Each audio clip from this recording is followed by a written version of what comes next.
Hello everyone, this is Priyanka and welcome to my YouTube channel commerce की कुंजी। एक बार फिर से आपका स्वागत है। और जैसा कि आप सभी को पता है कि हम केवीएस मैदान के एमसीक्यू सॉल्व कर रहे हैं, जहां पर हमने 10 डेज का टारगेट लिया है रिसर्च एप्टीट्यूड के सारे क्वेश्चन, सारे एमसीक्यूज 258 क्वेश्चंस को कंप्लीट करने का। और आज हमारा डे 2 है। डे 1 में हमने 1 to 25 क्वेश्चंस को कंप्लीट किया है और आज डे 2 में हम देखेंगे 26 to 50th क्वेश्चन। ओके, तो आइए शुरू करते हैं। सबसे पहला जो क्वेश्चन हमारे स्क्रीन पे है वो है कि the depth of any research can be जज बाय। किसी भी रिसर्च का आप डेप्थ कैसे जज करते हैं? उसके टाइटल से जज करते हैं, उसके ऑब्जेक्टिव से जज करते हैं, या उस पर कितना खर्चा हुआ है उस एक्सपेंडिचर से जज करते हैं, या फिर आपने कितना उसमें टाइम लगाया है? तो इसका जो करेक्ट आंसर होगा वो होगा ऑब्जेक्टिव ऑफ रिसर्च, कि आपका रिसर्च का ऑब्जेक्टिव क्या है। कभी भी आप कहीं भी अगर इंटरव्यू के लिए जाएंगे या फिर आप पीएचडी का वाइवा जो है वो सबमिट करेंगे, तो आपसे यही पूछा जाएगा कि आपका रिसर्च का ऑब्जेक्टिव क्या है, और आपके ऑब्जेक्टिव से, आपके मोटो से आपके रिसर्च को जज किया जाता है कि वो कितना डेप्थ में होगा। ठीक है, क्लियर। सेकंड क्वेश्चन हमारा पूछता है कि which of the following statement is true about the theory. Theory के मामले में कौन सा स्टेटमेंट हमारा ट्रू है? A, it explains phenomena in a simple manner. B, it explain the how and why और हाउ के क्वेश्चन को एक्सप्लेन करता है, सिंपल मैनर में एक्सप्लेन करता है। और it can be a well developed explanatory system, या फिर ऑल ऑफ द अबव। तो इसमें कोई सोचने वाली बात ही नहीं, इसमें सारे चीज हमारे क्या होते हैं, ट्रू होते हैं थ्योरी में। तो इसीलिए हमारा सही आंसर क्या होगा? All of the above. Next question हमारा पूछता है the research is always. Research जो है वो ऑलवेज कैसा होता है? तो रिसर्च जो है, the research is always verifying the old knowledge, आपके पुराने नॉलेज को वेरीफाई करता है, या फिर एक्सप्लोर न्यू नॉलेज, या फिर नए नॉलेज की तरफ आपको लेके जाता है, या फिर filling the gap between the knowledge, यानी जो आपके नॉलेज के बीच में गैप है उसको फिल करता है, या फिर ऑल ऑफ द अबव। तो सिंपली इसका answer all of the above होगा, क्योंकि हमें पता है कि जब हम रिसर्च करते हैं तो हम ओल्ड डेटा को लेते हैं, जिसे हम लिटरेचर ऑफ रिव्यू बोलते हैं, और उसके बाद उसके थ्रू हम नए थ्योरी को, नए नॉलेज को एक्सप्लोर करते हैं। और जब भी हम रिसर्च करते हैं तो हम देखते हैं कि जो प्रीवियस रिसर्च हुए हैं उसके बीच में गैप क्या है, उस गैप को हम फाइंड आउट करते हैं और उस पर हम रिसर्च करते हैं। इसीलिए हमारा करेक्ट आंसर क्या हो जाएगा? हमारा करेक्ट आंसर हो जाएगा all of the above.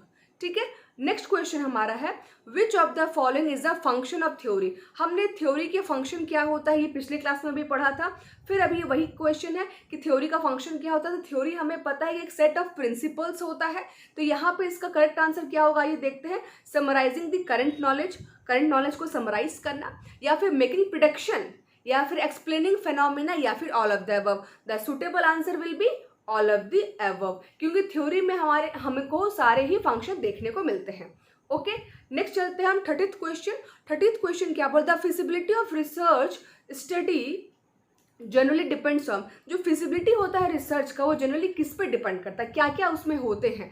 Cost factor depend होता है, या फिर time required to conduct research, या फिर स्किल ऑफ रिसर्चर, या फिर ऑल ऑफ द अबव। तो इसमें भी क्या होगा हमारा? ऑल ऑफ द अबव, क्योंकि एक रिसर्च में सारे ही एलिमेंट्स होते हैं। उसका कॉस्ट भी होता है, मान लीजिए जब आप सर्वे करते हैं, इंटरव्यू करते हैं, किसी कंपनी में आप जाते हैं, आपका ट्रैवलिंग अलाउंसेस, ये सब एक कॉस्ट फैक्टर भी होता है रिसर्च में। इसीलिए हमको दिया जाता है स्टाइफन। अगर आप जेआरएफ या नेट क्वालिफाइड हो तो आपको यूनिवर्सिटी से स्टाइफन मिलता है रिसर्च करने के लिए। क्यों? क्योंकि वो जो पैसे होते हैं वो हमारे रिसर्च पे खर्च होते हैं, और यूनिवर्सिटी कहती है कि हम आपको पैसा दे रहे हैं, बस आप अच्छे से रिसर्च कीजिए। ठीक है, इसीलिए कॉस्ट भी एक फैक्टर है, और कितना टाइम रिक्वायर्ड है रिसर्च करना है। रिसर्च आपको पता है कि पीएचडी करना एक बहुत लेंदी प्रोसेस है, जहाँ पर 3 साल का कोर्स ड्यूरेशन है, लेकिन लोगों को 4 साल 5 साल, साइंस वालों को तो 6 7 साल तक लग जाते हैं। ठीक है ना, और स्किल ऑफ रिसर्चर भी बहुत ज़रूरी है, इसीलिए हमारा आंसर क्या होगा? All of the above. 31st question हमारा क्या बोलता है कि एन एम्पेरिकिस्ट बिलीव दैट। एम्पेरिकिस्ट कौन होता है? मैंने बताया था ना कि एम्पेरिकिस्ट वो होता है जो अपने पर्सनल एक्सपीरियंस, अपने पर्सनल नॉलेज, अपने पर्सनल बिहेवियर के अकॉर्डिंग रिसर्च करता है और उस पर चलता है वो। ठीक है, तो आइए हम देखते हैं इसमें कौन सा आंसर सही होगा हमारा। Natural science method should not be applied to social science, तो ये तो हमारा नहीं होगा। नेक्स्ट बोल रहा है social science method can not be applied in natural science, बोल रहा है कैन नॉट बी अप्लाइड, तो ये भी हमारा नहीं होगा। फिर बोल रहा है knowledge is acquired through our sensory perception. देखिए नॉलेज वो ले रहा है किस तरह, सेंसरी, मतलब वो अपने जो सेंसरी ऑर्गन है, अपने जो परसेप्शन है उसके अकॉर्डिंग वो नॉलेज ले रहा है। तो ये सी जो होगा ये हमारा करेक्ट आंसर होगा। ठीक है। 32nd हमारा क्वेश्चन पूछ रहा है कि the experimental study is based on. Experimental study क्या होता है? हम जानते हैं कि एक्सपेरिमेंटल स्टडी में हमारे पास दो वेरिएबल रहते हैं, एक इंडिपेंडेंट वेरिएबल और एक डिपेंडेंट वेरिएबल। और हम क्या करते हैं, इंडिपेंडेंट वेरिएबल को मैनिपुलेट करते हैं और फिर उसका इफेक्ट क्या आता है डिपेंडेंट वेरिएबल पे, वो चेक करते हैं, उसे हम एक्सपेरिमेंटल स्टडी कहते हैं। तो यहाँ पे देखिए ऑप्शन क्या क्या हमारे पास है, law of single variable, B है मैनिपुलेशन, सी है बोथ ए एंड बी, और डी है आपका नन ऑफ द अबव। तो हमारा आंसर क्या होगा, हमारा दोनों ही आंसर सही होगा, यानी हमारा आंसर क्या सही होगा, C, both A and B. Clear है। नेक्स्ट हमारा क्वेश्चन है 33rd question, what is the position held by positivist as far as acquiring knowledge is concerned. ठीक है, जो पॉजिटिविस्ट रिसर्चर होते हैं उनका नॉलेज क्या उनका कंसर्न क्या होता है, तो उनका फर्स्ट ऑप्शन दिया हुआ है अ जनरल पॉजिटिव एटीट्यूड। तो पॉजिटिव एटीट्यूड तो सभी का होता है, जब जो भी रिसर्च करने जाता है उसका एटीट्यूड पॉजिटिव ही होता है। ठीक है, इसको रखते हैं साइड में। बी पढ़ते हैं, scientific research should be based on value free और एम्पेरिकल ऑब्जर्वेशन, ये भी हो सकता है, इसको भी रखते हैं। थर्ड पूछ रहा है exact knowledge can be acquired from the society से हमें क्या एग्जैक्ट नॉलेज को एक्वायर करना। तो जो पॉजिटिविस्ट होता है ना, उसका जो मेन कंसर्न होता है वो होता है आपका scientific research should be based on value free empirical observation. इसलिए हमारा करेक्ट आंसर क्या होगा, option B. Okay, now 34th question में क्या पूछ रहा है हमसे कि the approach which is based on the assumption that social phenomena can be explained by observing cause and effect। cause and effect हम किस में देखते हैं, तो इसका करेक्ट आंसर होगा पॉजिटिविज्म। अभी जस्ट हमने पहले पढ़ा था, जस्ट उसी क्वेश्चन को घुमा के दे दिया गया है। 35th क्वेश्चन पूछ रहा है कि an ontological question is usually about. Ontological जो है ये एक मेटाफिजिक्स का ही पार्ट है, और मेटाफिजिक्स फिलॉसफी में आता है। तो उसमें हम क्या स्टडी करते हैं, उस पर हम नेचर्स और रियलिटी के बारे में स्टडी करते हैं। तो यहाँ पे मतलब एक्सटर्नल स्टडी करते हैं यहाँ पे। तो देखिए फर्स्ट ऑप्शन हमसे क्या पूछ रहा है, ऑप्शन अब हम देख लेते हैं। पहले क्वेश्चन पढ़िए, क्वेश्चन को समझिए क्या है, उसके बाद आप ऑप्शन के पास जाइए, तब जाके आपको कॉन्सेप्ट और अच्छे से क्लियर होगा। ठीक है, टेक्निक देखिए किस तरह से सॉल्व कर रहे हैं। ठीक है, डायग्नोज अ मेडिकल प्रॉब्लम को डायग्नोज करना ऑन्टोलॉजिकल है ना, तो पैथोलॉजिकल या फिर हम मेडिकल तो इसमें आता ही नहीं है। Study of things outside our self and external reality. देखिए मेरे मुंह से भी एक वर्ड निकला था एक्सटर्नल रियलिटी, सेम वो वर्ड यहाँ पे है, तो बी हो सकता है। स्टिल हम सी और डी को पढ़ेंगे। सी बोल रहा है यूज ऑफ क्वेश्चनर और इंटरव्यू इन द प्रोजेक्ट, नहीं इसको ऑन्टोलॉजिकल तो नहीं बोलते हैं। और डी है एक्सेप्टेबल लेवल ऑफ नॉलेज। तो करेक्ट आंसर हमारा जो क्या होगा, मोस्ट सुटेबल बी होगा, study of things outside our self and external reality. Next question हमारा है 36 नंबर क्वेश्चन। 36 नंबर क्वेश्चन हमसे पूछ रहा है कि which of the following is not a characteristics of a researcher. कौन सा पॉइंट जो है वो रिसर्चर का कैरेक्टरिस्टिक, उसकी विशेषता में नहीं आता है। पहला इंडस्ट्रियस एंड परसिस्टेंट, ये तो होना ही चाहिए, परसिस्टेंस बहुत ज़रूरी है। बी बोल रहा है स्पेशलिस्ट रेदर देन जनरलिस्ट। जो रिसर्चर होते हैं वो ऑलवेज स्पेशलिस्ट होते हैं, क्योंकि वो एक पर्टिकुलर फील्ड में रिसर्च करते हैं, उसे हम जर्नलिस्ट भी बोल सकते हैं। तो स्पेशलिस्ट ज़्यादा बेटर है एज कंपेयर टू जर्नलिस्ट। तो बी ऑप्शन भी हमारा सही लग रहा है। सी क्या बोल रहा है, ऑब्जेक्टिव, रिसर्च करने के लिए ऑब्जेक्टिव भी होना चाहिए। और डी बोल रहा है not versatile in his interest and even in his native abilities. मतलब वो वर्सटाइल इंटरेस्ट उसका नहीं है, तो ये रिसर्चर का पार्ट कैरेक्टरिस्टिक्स नहीं है, क्योंकि एक रिसर्चर को वर्सटाइल होना ज़रूरी होता है, उसका इंटरेस्ट जो है वो वर्सटाइल इंटरेस्ट उसका होना चाहिए। तो करेक्ट आंसर में क्या होगा हमारा, डी, क्योंकि पूछ रहा है कि which one of the not characteristics, not पूछ रहा है इसीलिए डी होगा। अगर वहाँ पे नॉट नहीं रहता ना और ऑप्शन में ऑल ऑफ द अबव रहता, तो ऑल ऑफ द अबव हमारा करेक्ट आंसर रहता। क्लियर है। चलिए नेक्स्ट क्वेश्चन बोल रहा है एन इम्पॉर्टेंट प्रैक्टिकल इशू के बारे में बात कर रहा है to consider while designing a research project. जब किसी रिसर्च प्रोजेक्ट को हम डिजाइन करते हैं तो हमारा प्रैक्टिकल इशू वहां पे क्या रहता है? An interesting theoretical perspective, add to knowledge of researcher only, availability of time और अदर सोर्सेस, या फिर नन ऑफ द अबव। तो क्या होगा? मेन इशू जो होता है प्रैक्टिकल जब हम रिसर्च करते हैं तो उसका टाइम और ड्यूरेशन, अदर सोर्सेस और उसका ड्यूरेशन, क्योंकि हमें पता है ना कि रिसर्च करने में बहुत ज़्यादा टाइम लगता है। और अदर रिसोर्सेस का मतलब यहाँ पे क्या होता है, जैसे कि हमें किसका इंटरव्यू लेना है, उसके बाद हमारा क्वेश्चनर कैसा होगा, हमारा सर्वे मेथड कैसा होगा, उसके बाद जितने भी डेटा हमें कैसे मिलेगा, ये सब किस में आते हैं? अदर रिसोर्सेज में। तो जब हम रिसर्च को डिज़ाइन करते हैं तो ये सब हमारा प्रैक्टिकल इशू जो है प्रोजेक्ट में देखने को मिलता है ना। उसके बाद हमारा नेक्स्ट क्वेश्चन है the two main approach of research are. Research का दो मेन अप्रोच क्या है? तो इसमें ये तो बहुत ही सिंपल सवाल है, हमको पता है एकदम कि क्वालिटेटिव एंड क्वांटिटेटिव। क्वांटिटेटिव में क्या होता है? क्वांटिटेटिव में हम लोग डेटा नंबर्स को मेजर करते हैं, और क्वालिटेटिव में हम लोग क्या करते हैं? डेप्थ रिसर्च करते हैं। Okay, next 39th number question, A researcher design an experiment to test how variable interact to influence how well children learn spelling words. In this case, the main purpose of the study is, मतलब जब हम experiment करते हैं कि बच्चे कैसे influence होते हैं स्पेलिंग लर्न करने में, तो ये हमारा स्टडी का पर्पस क्या होता है? इसका स्टडी का पर्पस होता है एक्सप्लेनेशन। ओके, क्लियर कट एकदम डायरेक्ट आंसर इसका होगा एक्सप्लेनेशन।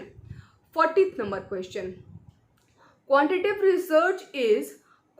रिसर्च क्या होता है? ठीक है, यहाँ पे ऑप्शन हमारे पास है विदाउट एनी स्पेसिफिक पर्पस। ये तो हमारा होगा ही नहीं, क्योंकि रिसर्च करने का ही कोई ना कोई पर्पस होता है, कोई ना कोई ऑब्जेक्टिव होता है, चाहे वो किसी भी तरह का रिसर्च हो। तो विदाउट एनी स्पेसिफिक पर्पस तो हमारा होगा ही नहीं। बी बोल रहा है primarily concerned with in depth exploration of phenomena. ये हो सकता है क्योंकि अभी जस्ट हमने पढ़ा था कि क्वालिटेटिव स्टडी में हम क्या करते हैं? डेप्थ रिसर्च करते हैं, तो बी हमारा हो सकता है। ठीक है, इसको हम रखते हैं। सी पढ़ते हैं, deals with the collection and analysis of numerical data. Numerical data क्या क्वालिटेटिव में होता है? ना ना ना ना, न्यूमेरिकल डेटा कहाँ होता है? क्वांटिटेटिव में होता है, इसीलिए सी तो हमारा कतई नहीं होगा। इसके बाद हमारा नन ऑफ द अबव, ठीक है, ये भी नहीं होगा। मोस्ट सुटेबल आंसर हमारा क्या हो जाएगा? बी, कि हम क्वालिटेटिव रिसर्च में इन डेप्थ स्टडी करते हैं। क्लियर है? चलिए 41 number question, match the following. अब देखिए ये क्वेश्चन हमारा 2004 में एक बार आ चुका है, ठीक है, इसीलिए इस क्वेश्चन को हम थोड़े ध्यान से पढ़ेंगे। पूछ रहा है कि हिस्टोरिकल मेथड क्या होता है, उसके बाद सर्वे मेथड, और उसके बाद हमारा फिलोसफिकल मेथड, ये सब हमारा पूछ रहा है, और एक्सपेरिमेंटल मेथड। तो देखिए हमारे पास ऑप्शन दिया पास्ट इवेंट्स। तो पहले ऑप्शन को देख के क्लियर समझ लेते हैं कि ऑप्शन हमारा क्लियर है कि नहीं। पास्ट इवेंट मतलब जो चीज़ें पास्ट में हुई है, विजन मतलब हमारा विजन का बात हो गया, प्रेजेंट इवेंट मतलब जो हम प्रेजेंट में कर रहे हैं, और फ्यूचर एक्शन मतलब जो फ्यूचर में हम एक्शन लेने वाले हैं। अब यहाँ पे हिस्टोरिकल मेथड हम पहले जो हम श्योर हैं उसको पहले हम टिक करते हैं, उसके बाद भी जो हमें डाउट है उसको हम बाद में ऑप्शन से सॉल्व करेंगे। हिस्टोरिकल मेथड हमें पता है कि हिस्ट्री की बात हो रही है। हिस्टोरिकल मेथड यानी हिस्ट्री हमें क्या बताता है? ऑलवेज पास्ट की चीज़ें बताता है। तो ए का तो 1 होगा, इतना श्योर है ना आप कि ए का आपका 1 होगा, तो हमारा डी ऑप्शन तो ऐसे ही कट गया। उसके बाद सर्वे मेथड में हम क्या करते हैं? सर्वे मेथड में हम इंटरव्यू लेते हैं, क्वेश्चन एड्स सेट करते हैं, ठीक है, उसके बाद जगह जगह पे जाते हैं, लोगों से क्वेश्चन पूछते हैं, ऑनलाइन भी हो सकता है, ये ऑफलाइन भी हो सकता है। यानी सर्वे तो हम प्रेजेंट के लिए करते हैं। यानी बी का क्या हो जाएगा आपका 3, ए का 1, बी का 3। देखिए इसके बाद फिर आपका सी भी कट गया और बी भी कट गया, एक ही ऑप्शन हमारे पास बचा, ए बचा। फिर भी हम आगे पढ़ लेते हैं। एक्सपेरिमेंटल मेथड में हम क्या करते हैं? एक्सपेरिमेंट हम करते हैं किसके लिए? फ्यूचर के लिए। एक्सपेरिमेंटल मेथड क्या होता है?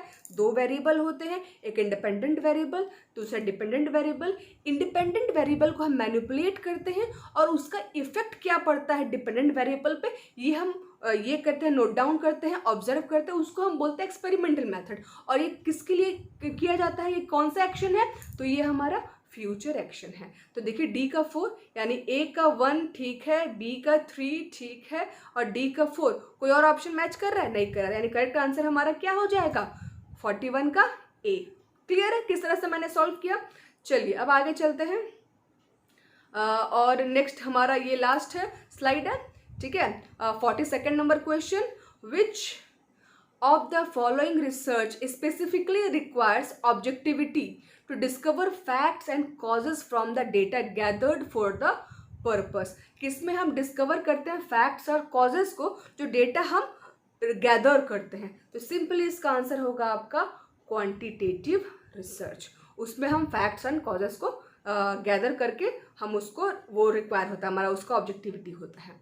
43rd नंबर पूछ रहा है हमसे, in psychology and education experimental research is also termed as। experimental research को हम और किस नाम से भी जानते हैं? देखिए इसका आंसर हमें नहीं पता है, ठीक है। हम SR स्टिमुलस रिस्पॉन्स रिसर्च क्या होता नहीं जानते, लेकिन हमने ये ज़रूर पढ़ा है कि एनालिटिकल रिसर्च क्या होता है, हिस्टोरिकल क्या होता है, पोस्ट फैक्टो क्या होता है। तो ये तीनों का डिफरेंस हमें पता है। तो ये तीनों तो एक्सपेरिमेंटल में नहीं आते हैं, तो सिंपली आंसर हमारा क्या हो जाएगा? ए। जो क्वेश्चन का आंसर हमें नहीं भी आता है ना, तो उसे भी हम कैसे सॉल्व करेंगे? एलिमिनेशन मेथड से। और मैंने कैसे, एनालिटिकल रिसर्च में क्या होता है कि डेटा हमारे पास गिवन होता है, हम बस उसको क्या करते हैं? एनालाइज करते हैं। हिस्टोरिकल में हम पास्ट पे करते हैं, पोस्ट फैक्टो में भी पास्ट में जो हो चुका है करंट सिनेरियो में उस पर हम रिसर्च करते हैं, ठीक है। तो करेक्ट आंसर क्या हो जाएगा आपका? ए हो जाएगा। उसके बाद fundamental research is usually carried out in. Fundamental research generally कहाँ होता है? तो फंडामेंटल रिसर्च को हम प्योर रिसर्च भी बोलते हैं या फिर बेसिक रिसर्च बोलते हैं, और मोस्टली ये लेबोरेटरी कंडीशन में ये देखा जाता है, ठीक है। 45 number, the researcher which is exploring new facts through the study of the past is called. मतलब पास्ट की चीज़ों को लेकर हम नया एक्सप्लोर कर रहे हैं स्टडी, तो पास्ट में क्या आएगा? हिस्टोरिकल रिसर्च जो होगा ये ऑलवेज पास्ट का रिसर्च होता है, तो correct answer will be B. The scientific method can be used. कि साइंटिफिक मैथड किस में यूज़ होता है ये पूछ रहा है। ओनली इन फिजिकल साइंस में, जैसे फिजिक्स या केमिस्ट्री में? तो नहीं, ऐसा हम नहीं बोल सकते सिर्फ कि फिजिक्स और केमिस्ट्री में ही यूज़ होता है। उसके बाद बोल रहा है ओनली सोशल साइंस में?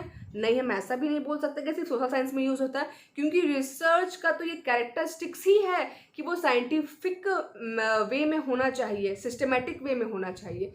सी हमारा क्या बोल रहा है? Both physical and social science. तो यस, ये होगा हमारा सही आंसर।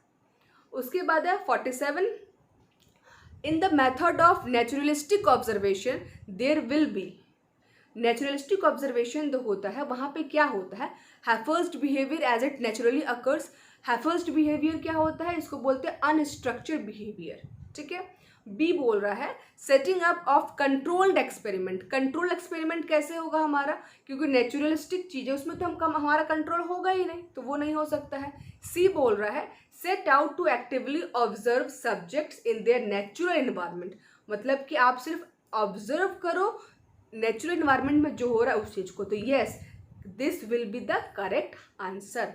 और डी क्या है? Interview subjects at different stages of life. तो ये हमारा सुटेबल नहीं है as come related to naturalistic observation. Okay, next है 48 नंबर। 48 बोल रहा है which of the following is a form of explanatory research.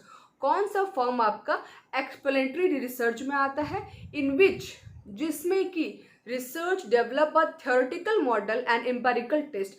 Theoretical model को वो क्या करता है? डेवलप करता है, और उसका एम्पेरिकल टेस्ट, एम्पेरिकल टेस्ट मतलब क्या होता है? सेल्फ उसको ऑब्जर्व करना और उसको देखना। तो ये किस में होता है? इसे हम कहते हैं कैजुअल मॉडलिंग। उसके बाद नेक्स्ट हमारा है, बस 2 क्वेश्चन बचा है, 49 और 50। फ्री है हमारा, कंप्लीट हो जाएगा। फिर से एक हमारा एमसीक्यू है, सॉरी एमसीक्यू बोल रही हूँ मैं, मैचिंग है। इसमें एक्सपेरिमेंटल, हिस्टोरिकल, केस स्टडी और इथनोग्राफी हमारा दिया हुआ है, लेकिन ऑप्शंस हमारे 5 है, क्रिटिसिज्म, कंट्रोल, इंटरप्रेटिव और इंटेंसिव। तो देखिए एक्सपेरिमेंटल जो हमारा होता है, एक्सपेरिमेंटल जो होता है ये हमेशा क्या होता है? एक्सपेरिमेंटल में हमारा जो वेरिएबल्स होता है उस पर कंट्रोल होता है, तो इसीलिए एक्सपेरिमेंटल का तो कंट्रोल हो जाएगा। हिस्टोरिकल जो हम करते हैं, तो हिस्टोरिकल को हमेशा हम क्या करते हैं? जो हिस्ट्री का जो डेटा रहता है उसे हम क्या करते हैं? इंटरप्रेट करते हैं, तो बी का 3 हो जाएगा। केस स्टडी, कोई भी केस स्टडी जब हम लेते हैं तो क्या करते हैं, केस स्टडी का मतलब क्या होता है, किसी एक डेटा को हमने उठाया और उसे बहुत डीप स्टडी करना, उसे हम कहते हैं केस स्टडी। तो केस स्टडी क्या होगा, इंटेंसिव होगा, मतलब कि डेप्थ होगा उसमें, तो इंटेंसिव हो गया। और बच्चा हमारा क्या, इथनोग्राफी, तो इथनोग्राफी हमेशा इंस्टीट्यूटिव होगा। इंस्टीट्यूटिव का मतलब क्या होता है, इंस्टीट्यूशन होता है ना, कि अरे मुझे आज फील हो रहा है कि ऐसा होने वाला है, जो मतलब एक्चुअली वो होगा नहीं या हो भी सकता है, मतलब ये लॉजिकली फॉलो नहीं करता है, बट हमें लगता है, इंस्टीट्यूशन होता है हमें, ठीक है। तो ये क्या हो जाएगा हमारा, इथनोग्राफी का डी का बी हो जाएगा। तो कौन सा होगा, ए का 2 देखिए, ए का 2 इसमें है, बी का 3, ठीक है, सी का 4 और डी का 5, यानी ए नंबर हमारा करेक्ट आंसर हो जाएगा। उसके बाद नेक्स्ट हम चलते हैं 50th number, last question. The important prerequisites of research in science, social science and humanities are, बोल रहा है कि क्या ज़रूरी चीज़ें हमें ज़रूरत पड़ती है रिसर्च करने में, साइंस के फील्ड में, सोशल साइंस के फील्ड में या फिर ह्यूमैनिटीज़ में। और ये 2005 का क्वेश्चन है। तो हमें क्या, laboratory skill, record, supervisor and topic, या फिर supervisor, topic, critical analysis and patience, C archives, supervisor, topic and flexibility in thinking, D topic, supervisor, good temperament and, कौन सा हमारा सही होगा। तो देखिए हमें ये पता है कि रिसर्च में हमारा क्रिटिकल एनालिसिस सबसे इंपॉर्टेंट पॉइंट होता है, और सुपरवाइजर और टॉपिक भी। तो ये हमें तीनों किस में मिल रहे हैं, तो ये तीनों हमें बी में इजीली मिल जा रहे हैं। और बिना पेशेंस का तो रिसर्च हो ही नहीं सकता है, ये बहुत लॉन्ग टर्म प्रोसेस है, 4 साल 5 साल आपको अपना एक चीज़ के पीछे देना पड़ेगा, तो you need lot of patience. तो पेशेंस भी बहुत ज़रूरी है, इसीलिए जो हमारा करेक्ट आंसर हो जाएगा वो हो जाएगा हमारा बी। ओके, तो आज हमारा यहाँ पे 26 से लेके 50th क्वेश्चन तक कंप्लीट हो गया है। नेक्स्ट मेरा जो वीडियो आएगा वो ऑल्टरनेट डेज में आएगा, यानी नेक्स्ट वीडियो मेरा डे आफ्टर टुमारो आएगा। आप लोग रेडी रहिए और एमसीक्यू प्रैक्टिस करते रहिए।